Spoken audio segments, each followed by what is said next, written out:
everyone, it's Sharonda from PValley, and today I'm going to be reviewing PValley Season 1, Episode 8 is Murder Night. I can't believe that we're like at the end. I really hope for Season 2 for PValley that we have to have more than 8 episodes because this just came and went way too quickly and I'm not excited about this. I'm really sad about it because I'm really going to miss you guys. Like, how long do we have to wait? Is it going to be a whole year before production starts again? I just need answers right now. But let's talk about this week's episode because I'm not gonna lie, y'all. You know how I feel about Mississippi. Like, Mississippi is literally my favorite, one of my favorite characters of the show.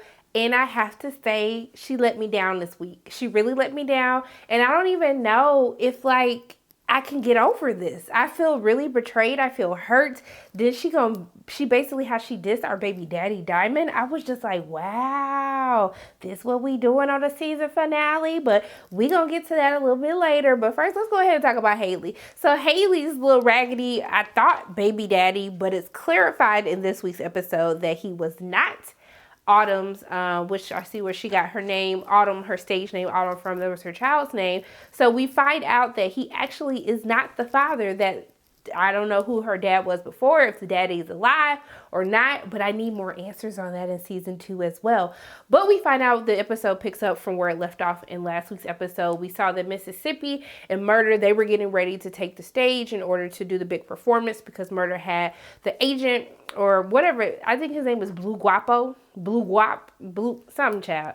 But her raggedy baby daddy had her stuttering and shook at the end of last week's episode. So we open up and he's basically just like, man, where is my money? Where's all the money you were stealing? Where is it? And so she basically lies and says like, hey, it's in the bank. And he was like, how they let you put all this money in the bank? And I was like, exactly. But then that's when she talks about how she was putting bourbon and stuff on the money to make them think that she was making all this money at the club. So we find out that she used to be a corporate accountant. So that's why she knew all of the information that she was telling Andre like earlier at the beginning of the season. So we know that that's how she understands how to use like the offshore banks, how to make sure that you can't trace money. But then like the whole money thing is how he was led to you because somebody snitched on her. But I love the dialogue that they have back and forth because at first, you know, after Haley stopped stuttering, then she started getting a little comfortable with herself, talking about they always underestimate the pretty girl. I'm sure they said B, but I was just like, I'm not finna curse today. I'm trying to change my life around.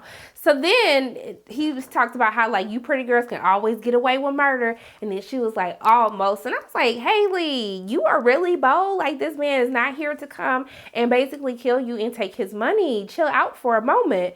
So he ends up choking her up, and then that's when she stopped the little tough girl act, and she says there's cameras everywhere. And I was like, right, Haley, there are cameras everywhere. So why this entire episode no one was really paying attention to the cameras? I was highly confused about this.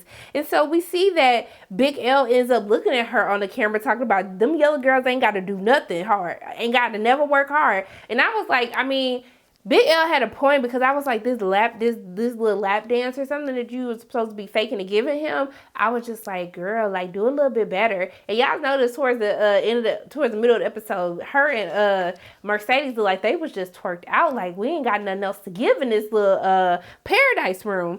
But we see that Uncle Cliff ends up coming in when Big L is watching Haley on the camera because she ends up taking her top off because remember Mayor Ruffin passed the ordinance that they couldn't pour alcohol and have anyone naked there at the same time.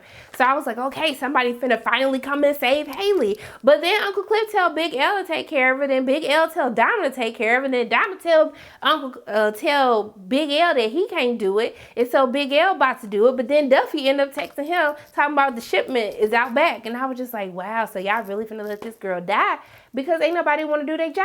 I was like, y'all find out on the last night, this is when nobody wants to do their job at the Pink. I guess they said, well, what you gonna do? Fire me? It ain't gonna be no Pink after tonight anyway. So I was just like, well, I mean, ain't no point doing no extra work if you ain't got no job to go back to the next day.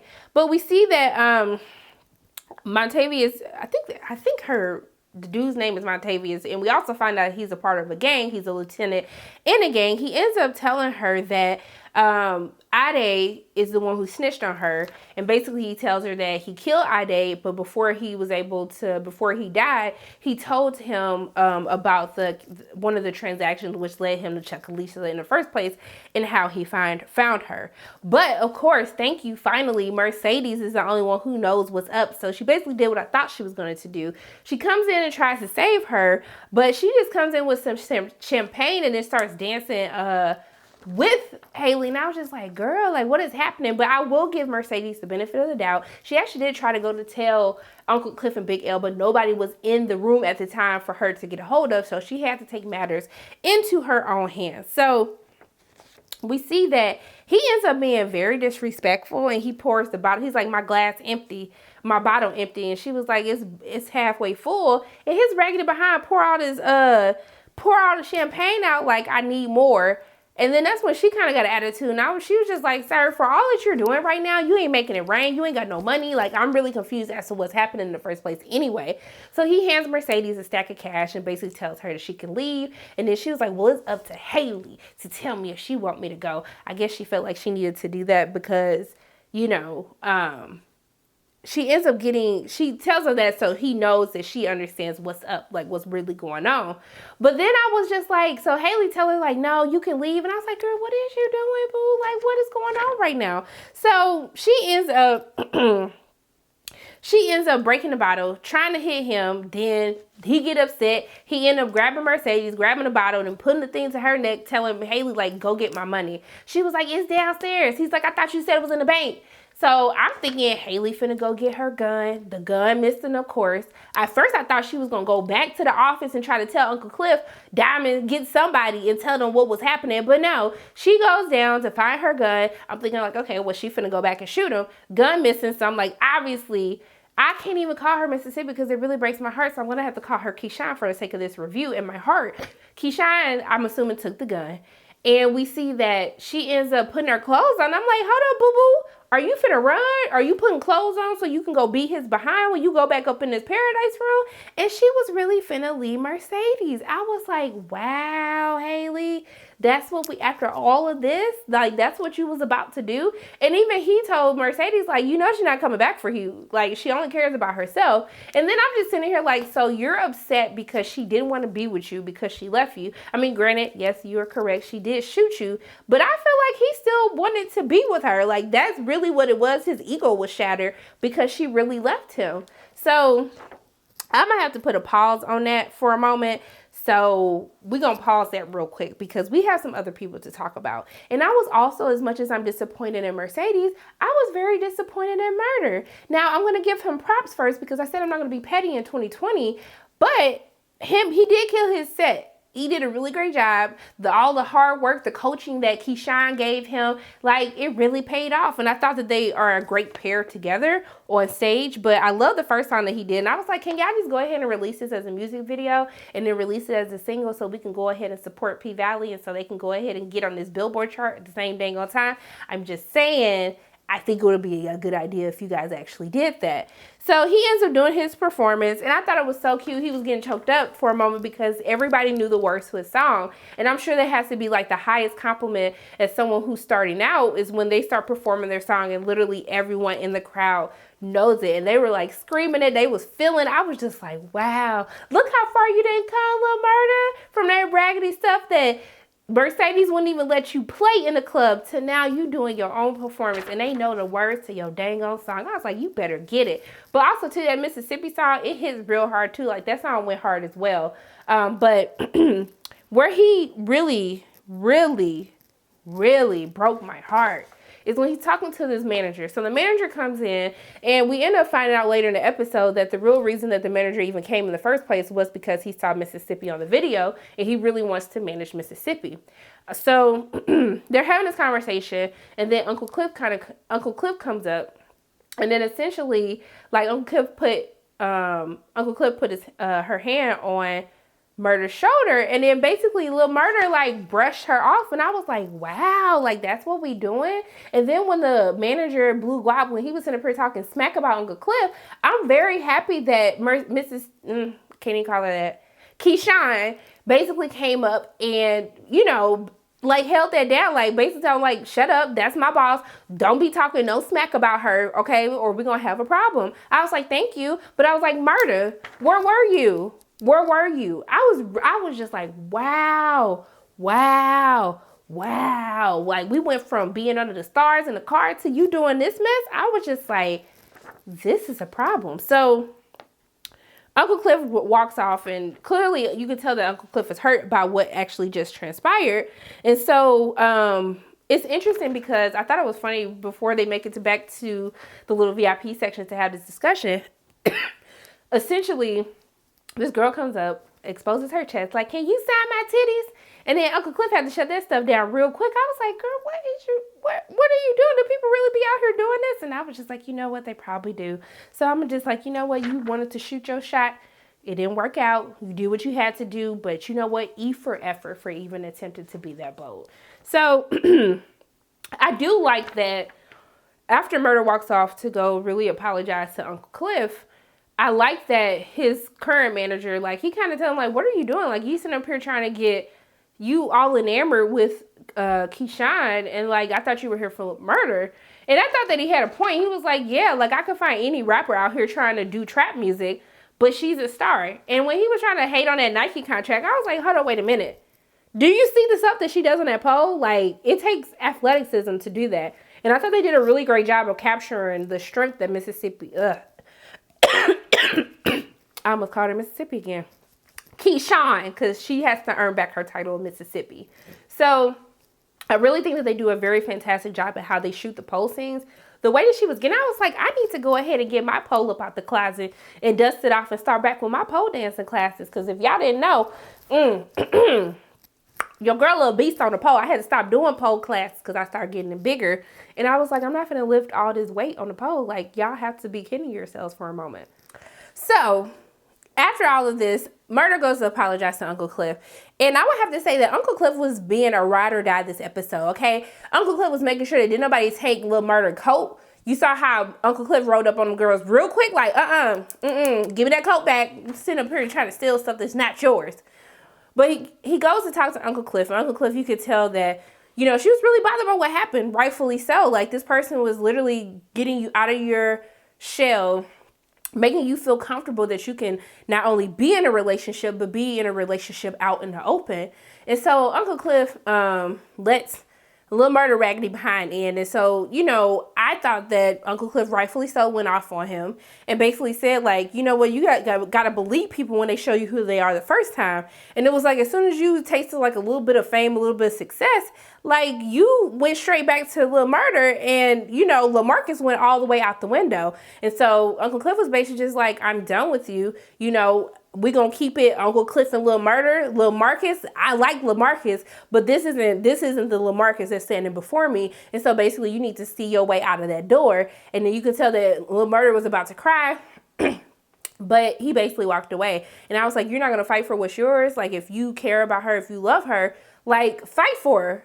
I was just like, so you just walked away that easily? I was just like, wow. So I was just disappointed by both of them. I was just like, wow, first KEYSHAWN, now Lil Murda. I was just like, ooh, Babe, when I told you I was so heated, but I did appreciate his manager telling Guap off, like, hey, if you're not here for him, then you don't need to be a part of any of this. Because I thought the dude was real bold to be like, get rid of DJ Never Scared and get rid of the manager right in front of him.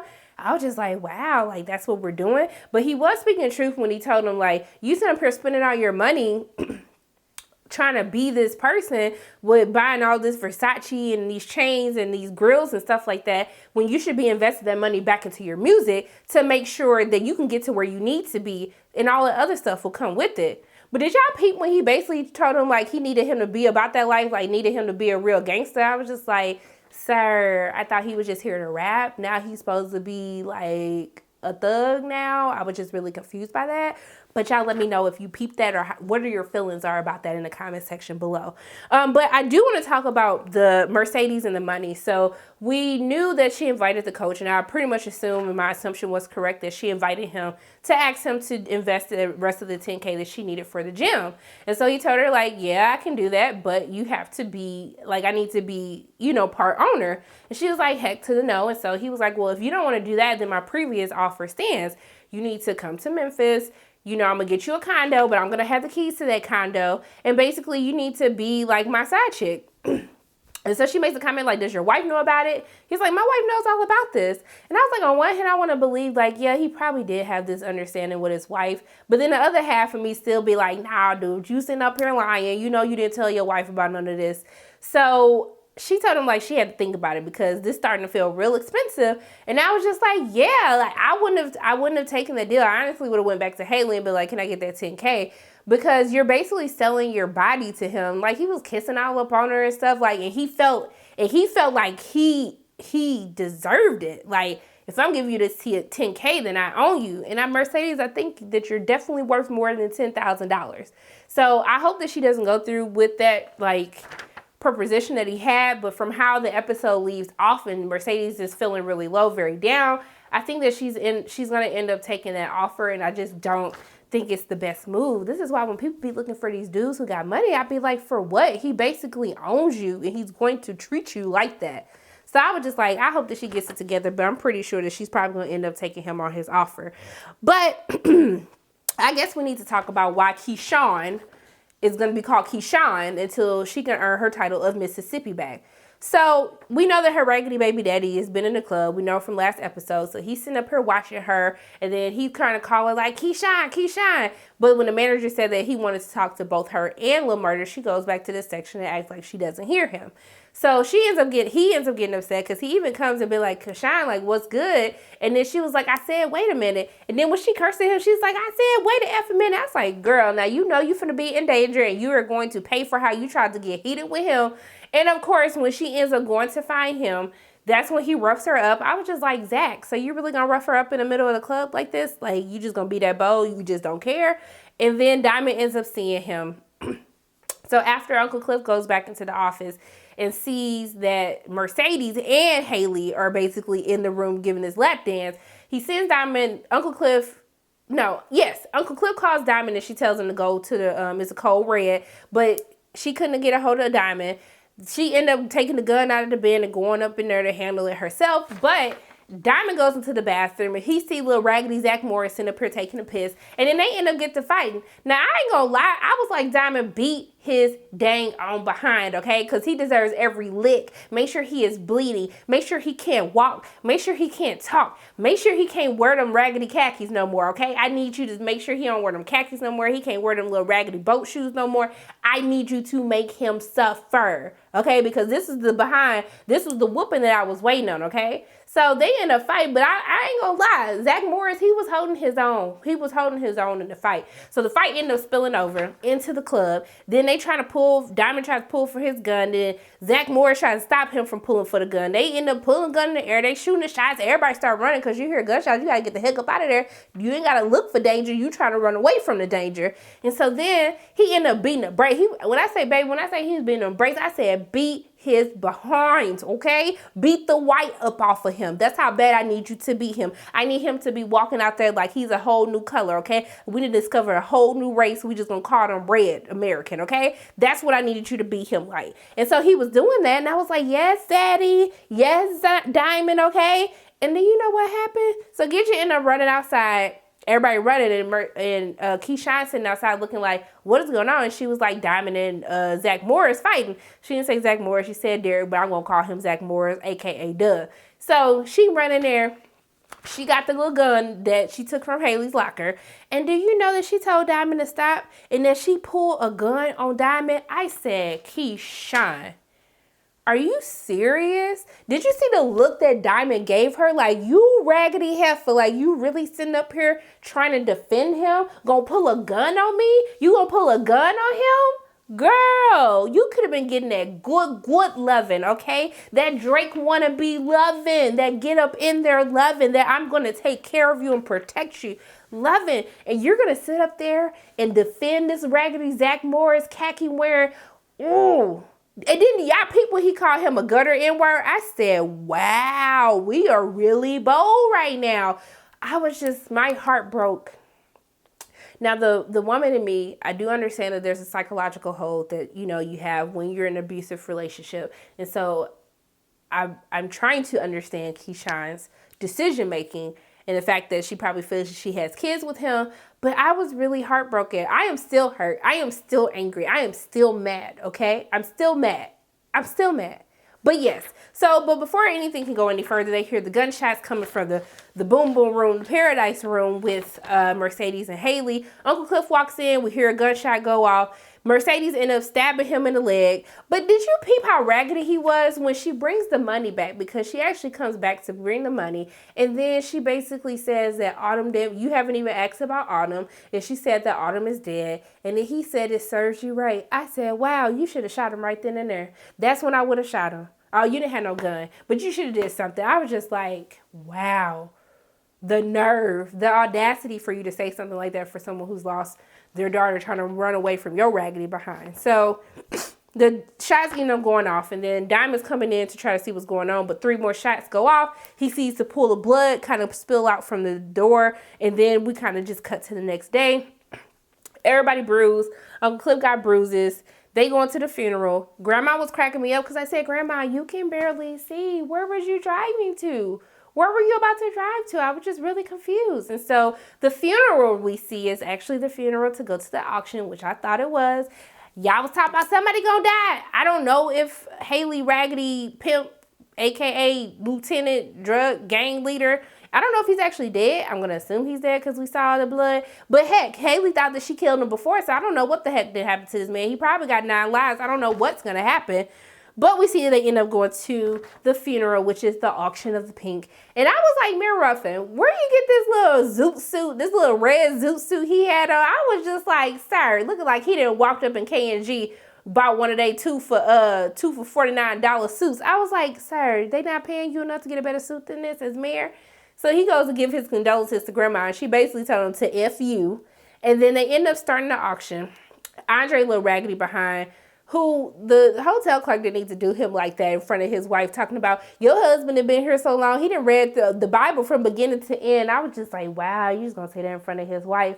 So they enter at the auction. He starts bidding. He has a $200 cap. He can't go above that. And then Haley come in right after Labor Day, basically, you know, starts bidding, and then they're going back and forth. And then he ends up losing the bid purposely because Bill did get on the phone. He told him to call Bill. He's trying to call Bill to get the cap increase. Bill answers the phone, but he hangs the phone up, lets Haley win the bid. Then Mayor Ruffin wasn't having it and basically said, you got to show this money now, honey, because I know you ain't got no coins. And when I say Haley walked up and just poured that money out, I was just like, wow, okay, Haley. So she basically ends up buying the pink. Andre loses it. I'm assuming they're going to lose the casino. And then, did y'all see the look, though, when Haley looked at him down the hall and how the wife was looking and then she walked out of the building? I was just like, clearly, Bridget, whatever, I think her name Brittany, she clearly knows that something is up. Mayor Ruffin wasn't having it either because he went clean the F off on Andre.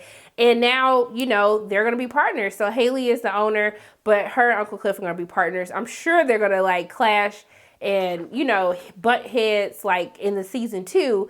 But we see that Mercedes actually ends up going to her mother, trying to, you know, talk to her, ask her for help. But her mama was not having it. Raggedy Patrice said, remember, I'm dead to you, honey, and just walked on off. But it did break my heart to hear Mercedes banging on the door, crying for her mother. So I basically think that for season 2, I think that, I don't know if old dude is actually dead or what actually happened, but I think that members of the gang are going to come back because he was like, hey, what's good? Because we can go ahead. I can go tell the gang they could burn this place down.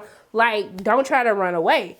So I think that they're actually going to come and they're going to try to, they're going to start messing with Uncle Cliff and messing with Haley. And it's going to be bad blood between them. But I need to see what the fallout is between Diamond and KEYSHAWN because that really broke my heart.